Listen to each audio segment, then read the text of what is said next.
Welcome to Real Talk. I am your host, Paul Britton. With me is the incomparable Kristen Smith. Hello. Kristen, it's so good to see you. It is good to see you.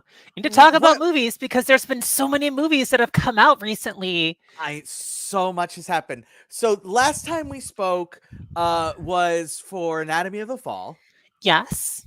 and you hadn't I wanted to try to get you on for the Scorsese Killer of the Flower Moon. Oh You hadn't. man, I have so many things to say about that movie. Okay. That we'll say that we'll do like an Oscar preview down the road. Like that Okay, that good. that I'll came out save it. so long ago. That came out so long ago. We'll do that another time. But yeah, definitely want to hear your Cuz thoughts can on I that. give you my briefly my opinion of it just Sure. to Sure, cuz I sure. fucking hate it.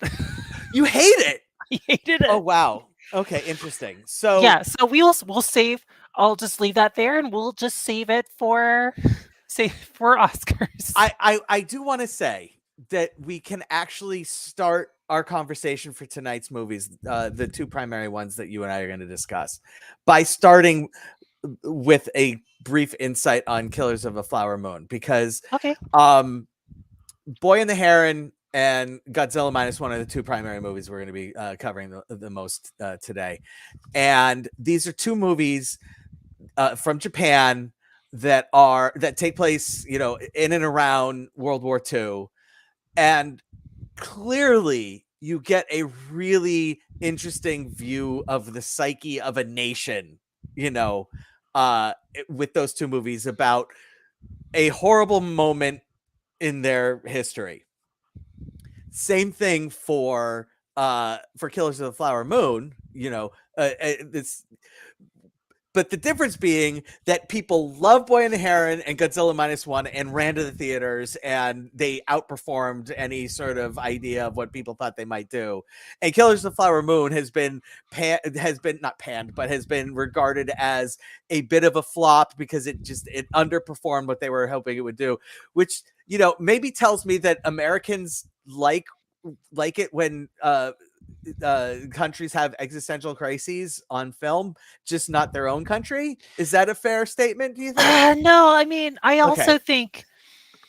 I think it's also an aversion, me personally, an aversion to 3.5 hour movies Okay, because I sure. just don't have time for them. No, it's And tough. it's It's tough. because I mean, even the Boy and the Heron, which I felt like was kind of too long a little bit. Yeah, we'll get to that. Yeah. Yeah, but it has been interesting to see the reaction to the Boy and the Heron and Godzilla Minus One, especially Godzilla Minus One, because people are really into it, Cuckoo for Cocoa Puffs crazy for over it, Godzilla Minus One. Yeah.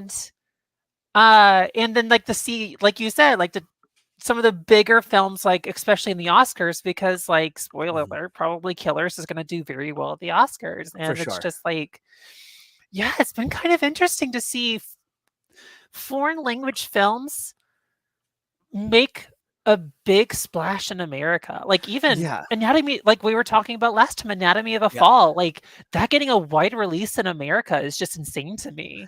Well, but forget that. We go back to back. The number one movie, are in the theaters for 2 weekends in a row are Japanese movies in Japanese. Although Boy and the Heron does have you could have seen it dub or in Japanese, but Godzilla Minus One, no dub. Just just you're getting subs, and that's just the way it is. And like I heard, big cities everywhere, theaters sold out, can't get tickets. They extend it was originally only supposed to play for a week. They extended it by a week. No Blah blah blah. Godzilla? Yeah, yeah, Oh wow. yeah. So, let's dive into it. So that I think that does a good framing of kind of what we're looking at here when we talk about these two movies.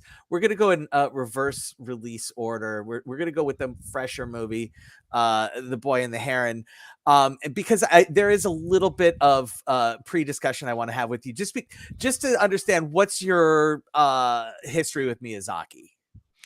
So I have seen majority of Miyazaki's work from Neighbor Totoro on. Some Right. of his Yeah. earlier work, like I have seen the Castle Cagliostro, which Okay. fucking rips. And Really? I haven't seen that one. So you're saying seek it out. oh, Okay. it's fun. Like I Okay. had so much enjoyment watching Cagliostro. Okay. Okay. But like some of his earlier stuff, like I've not seen Nausicaa, I have not seen Right. Castle in the Sky. No. I've seen Castle in the Sky, I've not Oh, seen okay. the Pigman movie. No, Porco yeah. Rosso. Porco Rosso is the one from from Totoro on that I haven't seen. So yeah. Yeah, and so like I've always really, really liked his stuff. Kiki's Delivery Service has such a very special place in my heart. Okay. As like someone who moved to a big city, like that Okay. movie just makes me cry buckets because like I Okay. understand that feelings. Um, like I was really obsessed with Spirited Away when I was a kid because that Sure. was like one of the first anime movies I've ever like I can remember seeing. My Yeah. my sister showed me Princess Mononoke. I Nice. actually showed friends Howl's Moving Castle for the first time this past weekend. So Yeah. like totally on board. Yeah. Would have been super happy, to be honest, would have been super happy if The Wind Rises was Miyazaki's last film because I think Yeah. it is a magnificent film. It's a touching movie. It really is a yeah, yeah, but he came back for one more. Although Again there's and again. yeah, again and again, right? So there's already talk about he's already like kind of like poking around at some material. Um, so The Boy and the Heron, just to set it up real quick, is a movie that starts off pretty, from Miyazaki's standpoint, pretty like normie, honestly. Just as normie as a boy's mother dying during a bombing in World War II in a hospital can be. Um, it takes a while to get into any sort of supernatural flow, which is really sort of the bread and butter of Miyazaki is just combine, putting a traditionally seeming area or venue and framing it with elements of supernatural, and it takes a while for that to suss itself out in The Boy and the Heron. And then once it's revealed, it goes full bore.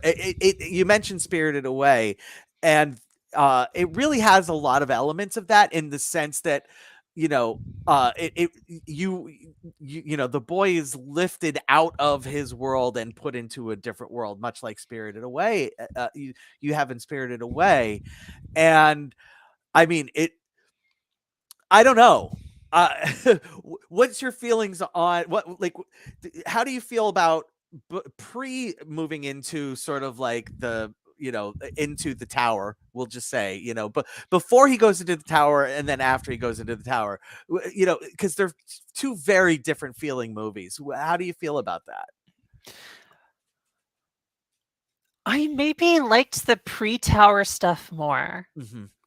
because one of the things I found really appealing about The Wind Rises compared to his previous work was how realistic it was Yeah. and how it was trying to like it was telling a real person's life Right. and like using that to expound on various themes about being an artist, Mm-hmm. about reckoning with your art, especially if art that is like I just want to talk about When Rises so badly. That like it was definitely much slower in the very beginning. Artistically also very different than what we're used to That when it bombing comes to scene is like how the fire is yeah. just how the fire is almost breaking down the lines that you would normally see Yeah. in animation, and everything kind of becomes a little bit of like shapes and stuff. Like to Yeah. me that was really exciting. Like Yeah. really Yeah. exciting that we're just following this boy as he's processing all these different things that are happening to him. That like once we get to the Miyazaki of it all and go Yeah. to the tower is when I start to lose interest. Yeah. And this is what I'll say about it. For me, I found that it was after watching the movie I understood it better. But I found that the everything before the tower was very emotionally direct and very like really dealing with what this boy is going through, and the tower is clearly an escape. And then after thinking about the movie, and honestly, after not until even after I watched Godzilla Minus One did I realize, oh, he is sort of it's almost like a parable of Japan dealing with the aftermath of World War II. And how, you know, have they ever really emotionally confronted that aspect of it? Because like you look at Germany and what they have done, they addressed it front on, full forward, and just have reckoned within their own borders. And Japan, it, based off what the movie is presenting, it's like it almost forgets about, like, you get the real feeling that the characters are escaping from this prior thing, and are just trying not to deal with it, and trying to deal with only what's going on in this sort of pretend world. And and and it was after watching Godzilla Minus One that I kind of started appreciating that a little more. I felt, but it really is abrupt, and it really is jarring, the emotional tone of the two halves. I felt. Yeah, and also where I think maybe my interest started to dim a little bit was how did you feel? Because, with Miyazaki, we've seen so many different worlds, so many Sure. different characters, like Yep. so many different like alternate realities and everything Yep.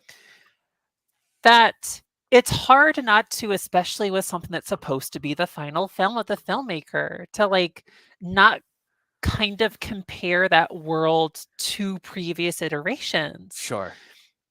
I don't know, because I'd be curious to hear how you felt, because I felt like a lot through this alternate world, I was just like, oh yeah, this kind of looks kind of like My Neighbor Totoro, and Yeah. oh, this one's kind of a little Howl's Moving Castle a little Yep. bit. There was House Moving Castle. As I mentioned, there was, a very strong Spirited Away vibe in a lot of it, especially with like the grannies. You could pick the lady up from Spirited Away, put her in there. The madam, I guess we'll call her, from Mhm. Spirited Away. Pick the madam up from Spirited Away, put her in with the other grannies, and just be like, okay, that's, she's here now, and nobody would have batted an eye, because the style is so similar. And yeah, uh and I felt like, that was almost like homages. Like, I feel like that was intentional. I feel like it was Miyazaki, as much as Japan is reckoning with World War II and their history, Miyazaki reckoning with his history also. I the movie felt really personal. Like it just did. It just you kind of I just really felt like Miyazaki was trying to put himself up there with the boy. Like that's just kind of the feeling. Or either put himself there on the boy, or make his son the boy, and make himself the the creator. I don't even remember what the basically the boy's great uncle, and who is the create we hashtag spoiler alert. Trust me, I'm not spoiling anything. It's just his great uncle is the creator of this mystery world. And you know and a little bit you have to kind of understand Miyazaki's past, where he handed over the reins of Studio Ghibli to his son, and then had to kind of come back and be like, okay, well, I'm gonna actually take it back now. And like I don't know. I just this just it because I never felt like it had a full consistency of what the boy is really trying to accomplish, it it felt really personal because of that. Like, just because I felt like he was almost trying to say too much through the boy without ever really uh get solidifying on who the boy really was. Does that make sense? I think so because I struggled a little bit with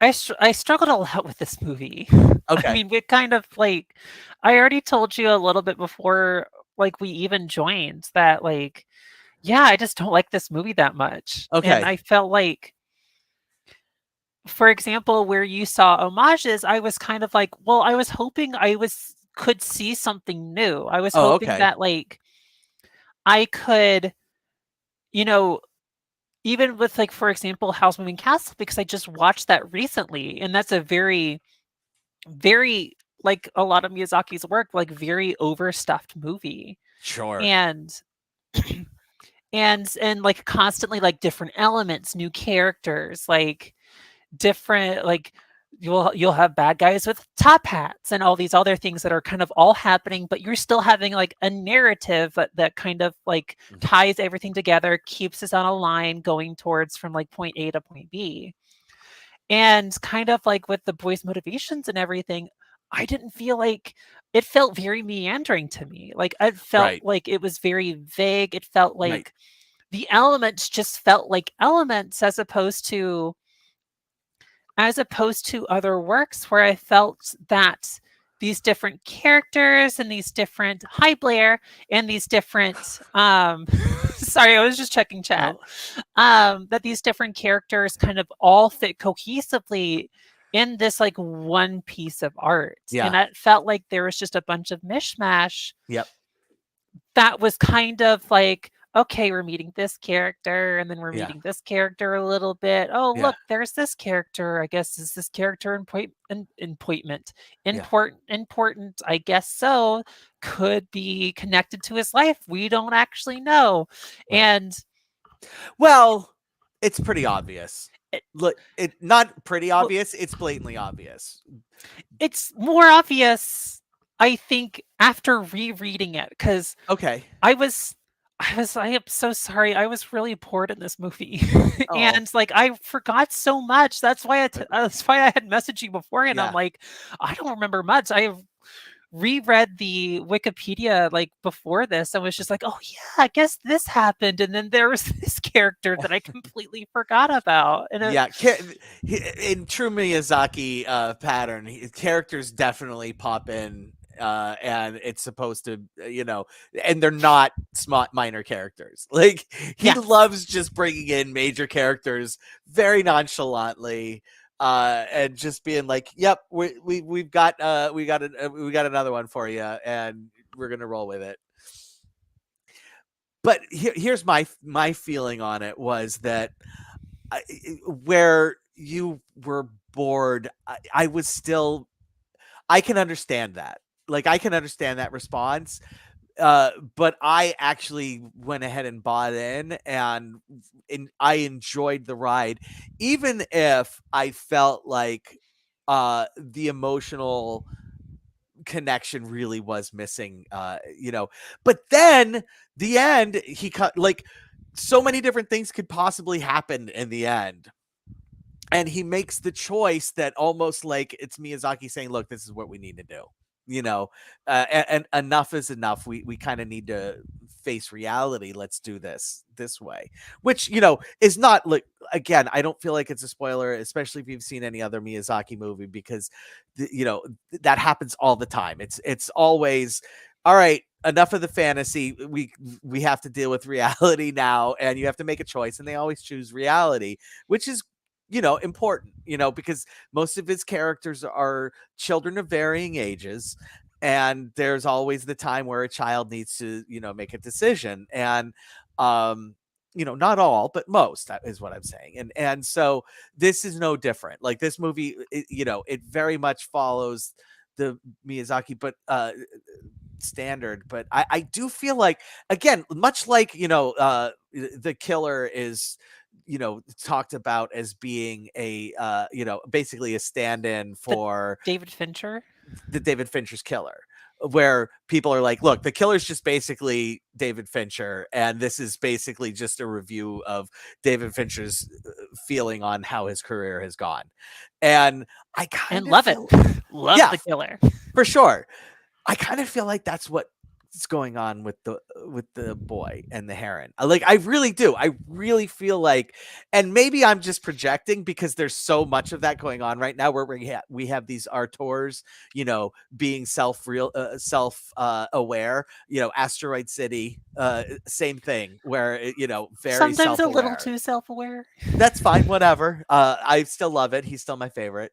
Um, but there's a lot of Arturs being self-aware this year, and I kind of feel like Miyazaki's fallen into that here. I will say, and like my one thing I would tell everyone is just like go see it. Yes, for Like sure. because a lot of people really, really do like it. Yeah. And I wanted to see it a second time before this because like I saw this 2 months ago Hmm. at the Chicago International Film Festival.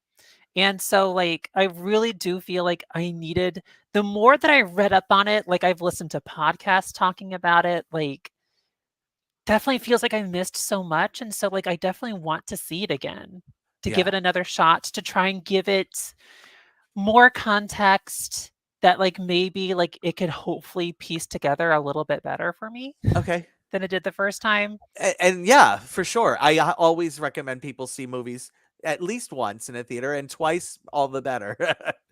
um and I'm just good before we're going to be doing ratings here in a second. But before I do my rating on this one, I do want to stress I'm a huge animation freak, and I've said before, Disney movies basically start out at a rating of 3 or 4 tacos, and then it's just like whether or not they can actually add more. Miyazaki, I'm just flat out telling you, uh most of them are 4.5, 5-star movies for me. And so Miyazaki starts at four tacos for me. So just a reminder, here at the Real to Real Talk, we do tacos instead of stars. And if we feel like something deserves a little extra, instead of giving it a half a taco, we add guacamole, because nobody eats a half a fucking taco. So that's why we do that.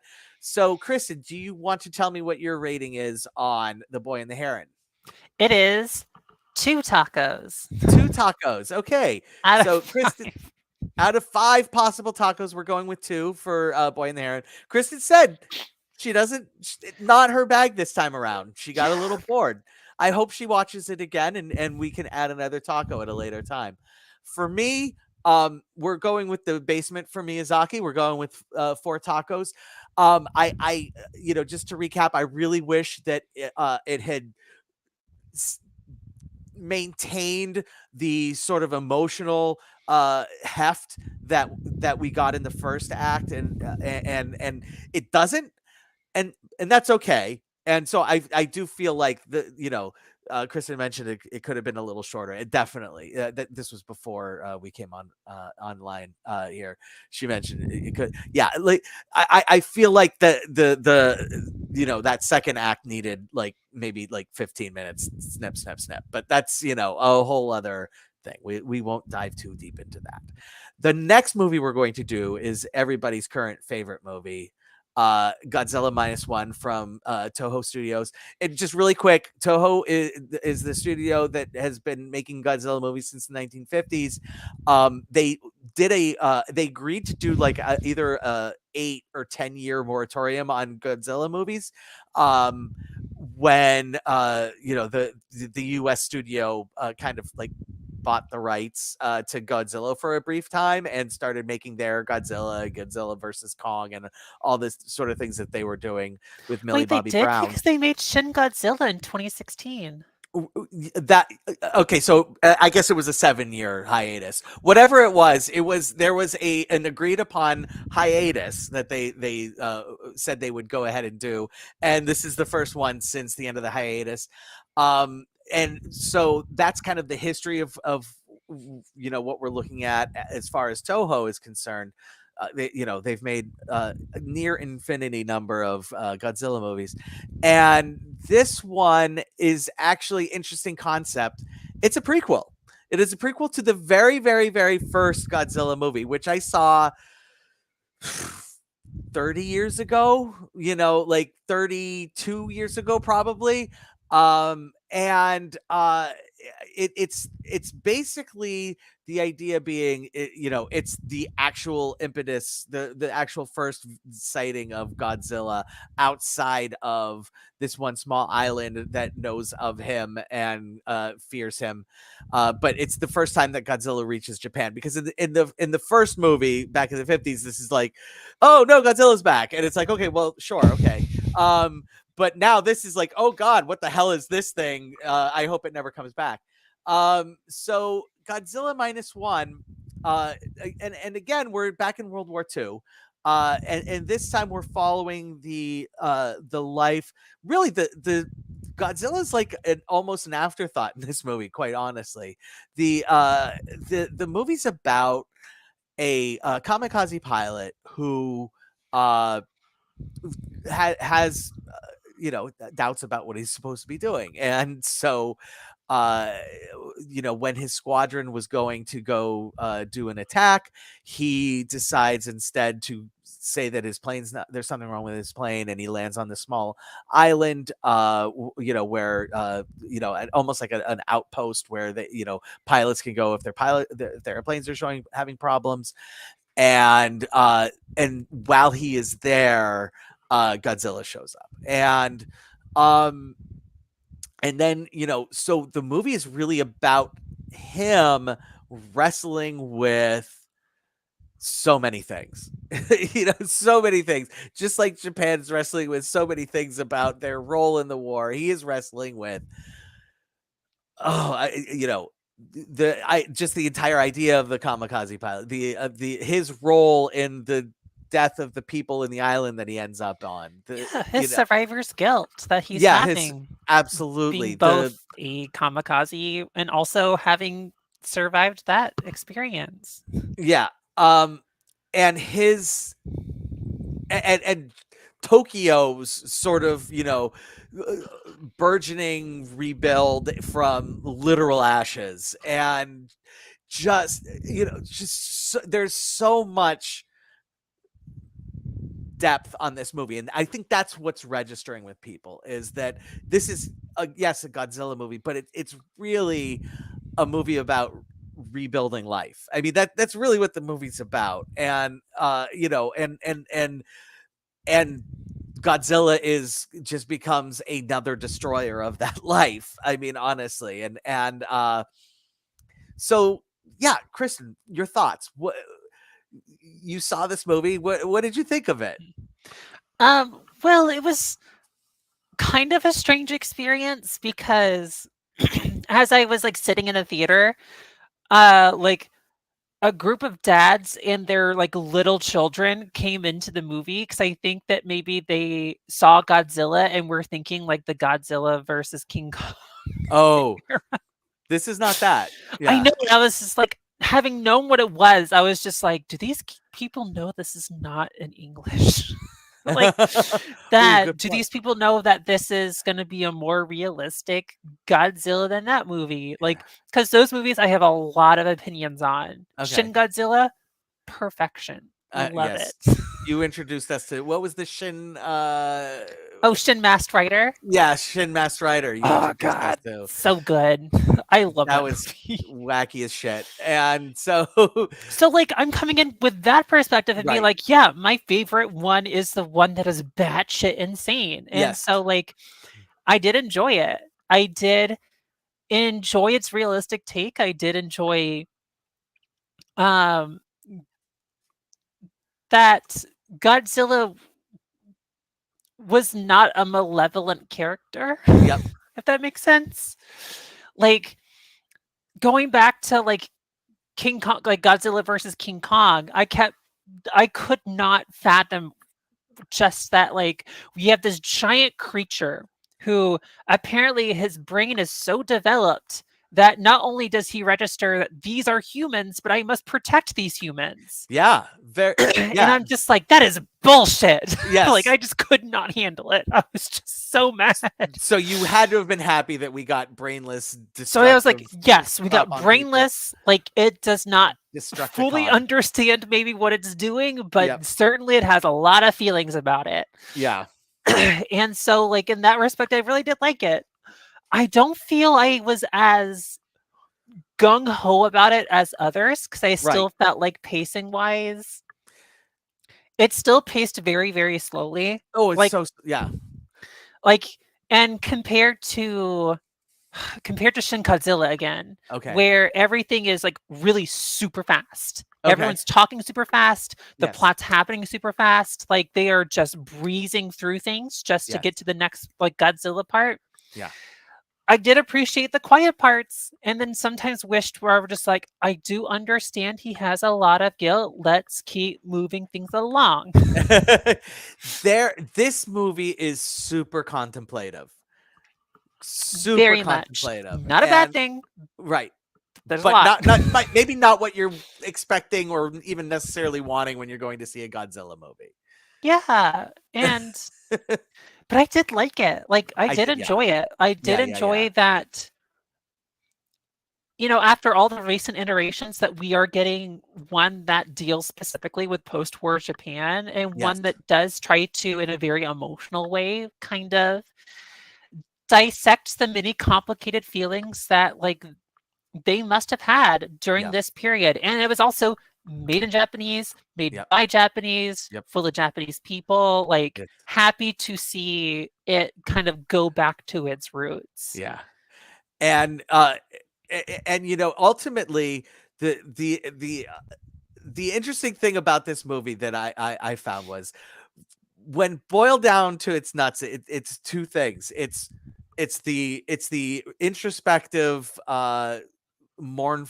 you know, ode to loss, we'll call it.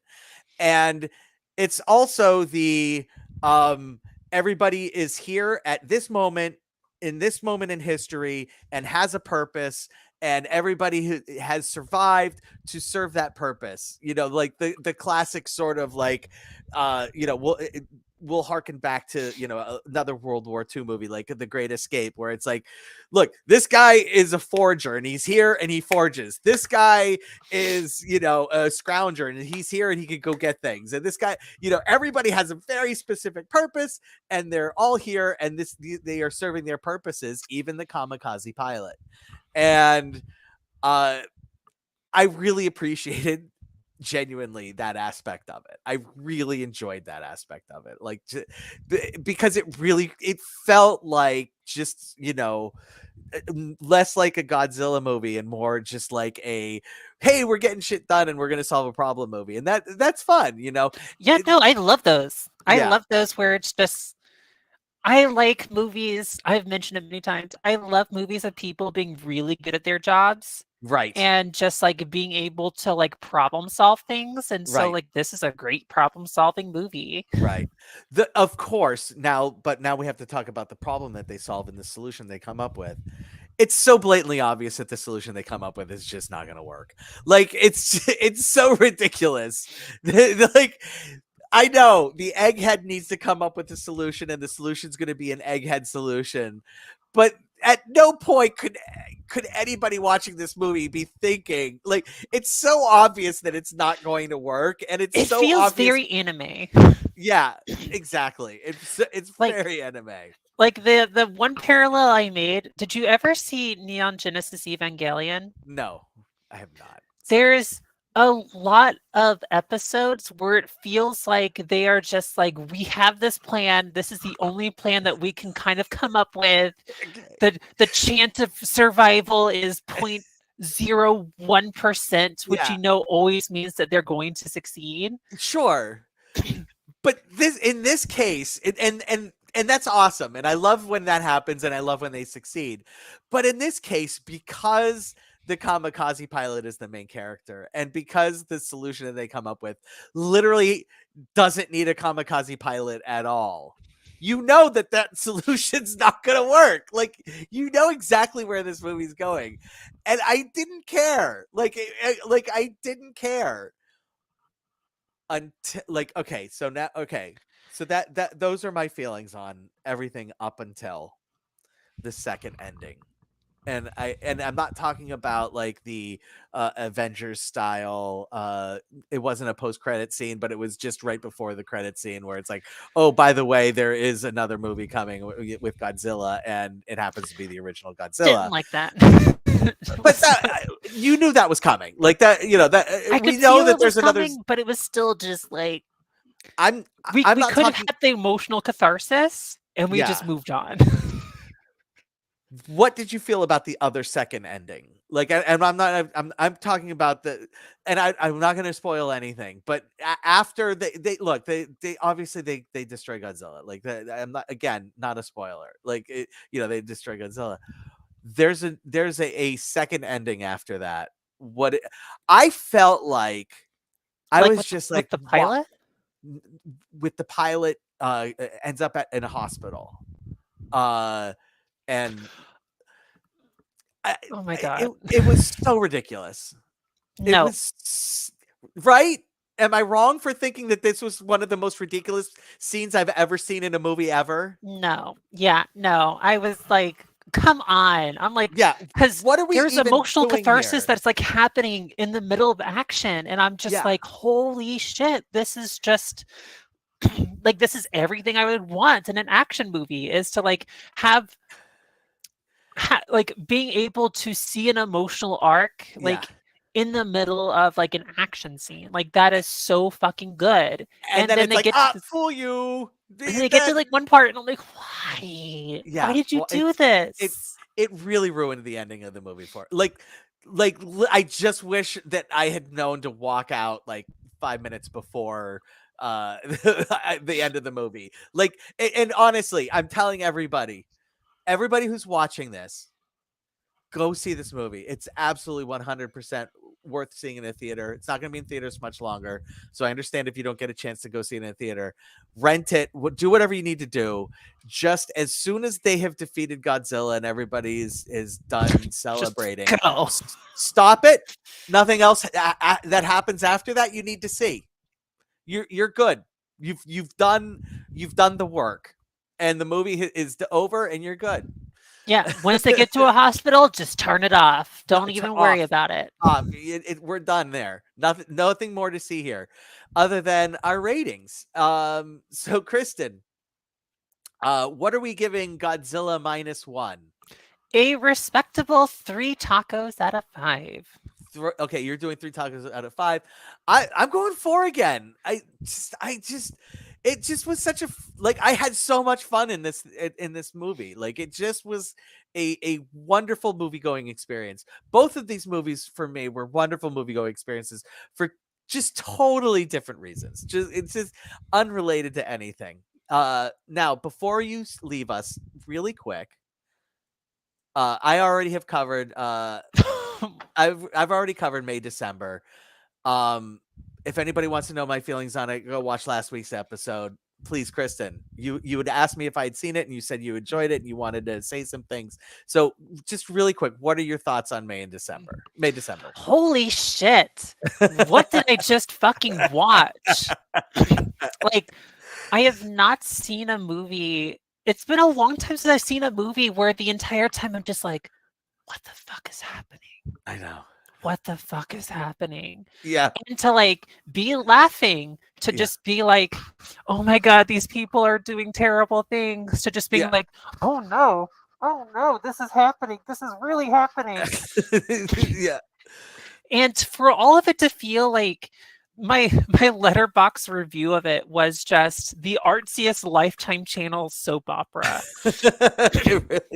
But it's intentionally the artsiest Lifetime Channel soap opera, because the musical cues tell you, hey, by the way, we're making a Lifetime Channel soap opera. Yeah, by the way, this is scandalous. This is salacious. And sometimes those musical cues are just like hitting at the right line, where it just becomes like, comedy. It just becomes Yeah, like a farce. comedy, not just comedy, but comedy gold in some moments. Yeah, but Yeah, also I think I was also just like really surprised by there are so many instances where I was so surprised by the either how a scene played out.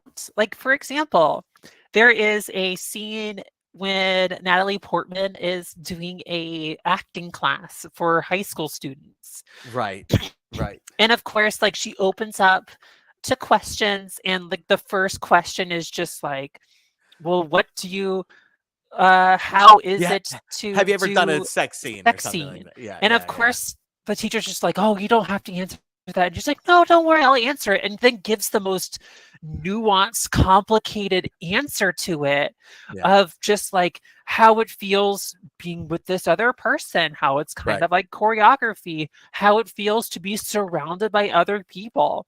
right. And the entire time you're just like, we're really having this conversation in front of teenagers.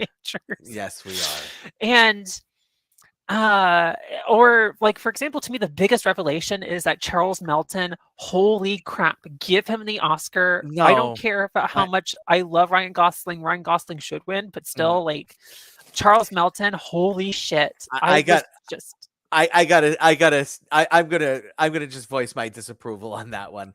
He's good, but come on. Like I feel like we're just doing this conversation has started just because of like his yes, he is holding his own with Natalie Portman and Julianne Moore, but also at no point does he have the complexity of what Gosling or even even Iron Man had to do in Oppenheimer. I mean, it's Robert Downey Jr. had to do it. Like, I get it, I get it. Yes, isn't this good?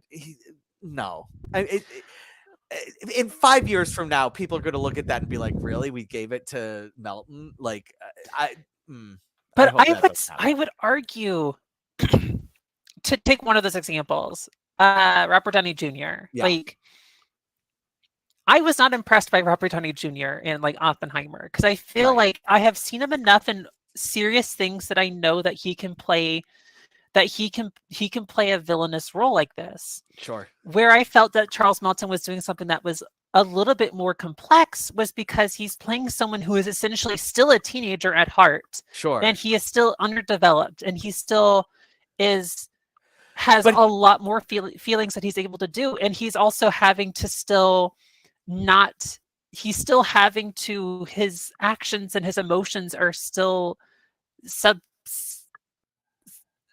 not subservient, but like he is still having to deal with this relationship dynamic with this woman who's like 20 years older than him. And like there's a whole like to me like the one moment that just like hit me so hard was just Natalie Portman being like, you're young, like you can still live your life right now. yeah, And him like not knowing like how to fucking deal with that and yeah. how to express that when he has to have that conversation with Julianne Moore about his feelings. Like to me, I was just like, holy crap, this is such a complex performance. At least I am seeing a complex Okay. performance. That's fair. I don't as much as you were like to me I just felt like okay, this is a guy who had to play a teenager well into his 20s, and now that he's in his 30s he's playing a teenager again. And it just felt it just was like, oh, I did not, I personally didn't feel like the it was that big like much like you were saying. I've seen I've seen Robert Downey Jr. play, sort of a secret villain before. You know what? We've seen Melton play a teenager before when he wasn't a And teenager maybe that's the anymore. reason why I have never seen Melton ever in my life. I have no Okay. idea who Charles Melton is. Okay. Well, okay. So this is like the first time I had ever seen him, and I was just like, this guy plays a teenager, a teenage adult really well. Yeah. Yeah. Uh, I would say that anybody who isn't a complete and total basket case who also happened to be a child actor that played a teenager well into their 20s could have done just as good of a job. Now, the problem is finding those people who aren't basket cases now, but that's neither here nor there. So I'll give you a chance to go ahead and give your taco rating. What are you giving May December? Because we're not able to do halves, right? No, you can just throw some guac on it. Okay, then 4 plus guac. 4 plus guac. Okay, there you go. Kristen Smith giving May December 4 plus guac and giving us her time. Thank you so much, Kristen. I really appreciate you coming on the show. Always, always. The door's always open. Just let me know. Of course. Are we doing it for zone of interest? As soon Please? as I can go see it, yes, we're doing it for Zone of Interest. Awesome. I But will yeah, let you. thank I you will so keep you much again posted. for letting me talk to A- y'all again Absolutely. about Yes. movies. I love it. I'm so happy. Yay! And we love having you. So until of Interest or something else that catches our eye, we will see you later, Kristen. Have a good one.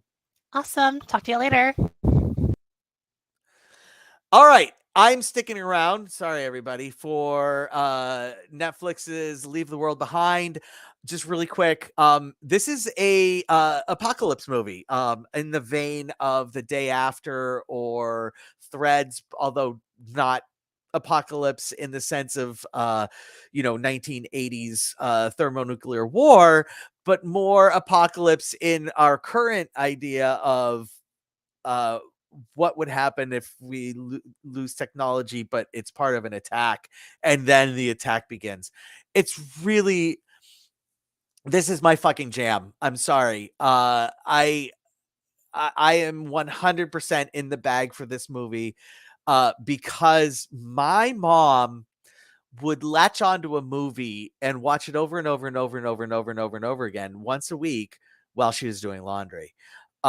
And before Overboard came out, her movie was The Day After. So literally, I had seen The Day After every day or every week for like 5 years, something ridiculous like that. So I have a really strong affinity for not just disaster movies, because that's not enough. Like absolutely the end of society movies, which is what we're presented with here. And it's really it's got Julia Roberts, Ethan Hawke, and Mahershala Ali uh, playing the leads. And the Ethan Hawke and Julie Roberts and their 2 kids go do an Airbnb, in sort of remote Long Island, and Mahershala Ali and his daughter show up at their house. It's the Roberts / Hawk family is renting their house as they Airbnb. It shows up at their house when there is an outage of shortly after there's an outage of their phone services, and television's out, radio's out, everything's out. um and we find out in the city, which is where Mahershala Ali is coming from, and his daughter are coming from, uh, the, there's also a power outage, and so, but they're not able to so it starts out as a thriller in the sense of, oh, we don't really know if this Mahershala Ali is actually who he says he is, and maybe it's just a person trying to take advantage of a situation. And then it becomes, this situation is a lot bigger than what anybody expected, and that's when I fall into it, and I loved it. I fucking loved this movie. It kept me on the edge of my seat the whole time. I was just it just grabbed me by the back of my neck and pulled me towards the screen and said, you're not going to relax. And I didn't. And I loved the tension. I loved everything that this movie threw at me. I highly recommend everybody go check it out on Netflix. I look, I'm going to be honest. I like this better than the other 2 a little bit. It's getting 4 plus guac for me. I just this is so my jam. This movie is so my jam. And if you don't like it as much, I'm sorry. But if apocalypse movies are your thing at all, 100% put this on your list. It's absolutely worth the watch. Once again, well, thanks for coming out to Real Talk. I am Paul Britton. Hope you'll join me next week. I will be taking a look at Wonka. Oh yeah, you know it. So until then, have a good one. Go to see the movies.